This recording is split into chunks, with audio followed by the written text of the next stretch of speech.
في دقيقتين بس ممكن حاجات كتير تتغير. عارف ليه؟ لأن التغيير الحقيقي بيبدأ بلحظة، بل بفكرة، أحيانا بكلمة. في دقيقتين بس ممكن تقرر تتوب.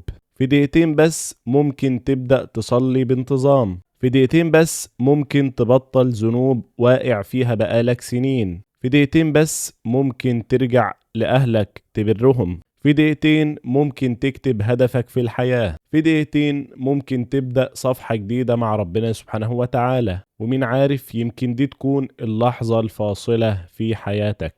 الشيطان هيقولك يعني انت فاكر ان ممكن دقيقتين يغيروا حياتك؟ وانا بقولك ممكن، بس لو صدقت النية وخدت الخطوة بجد.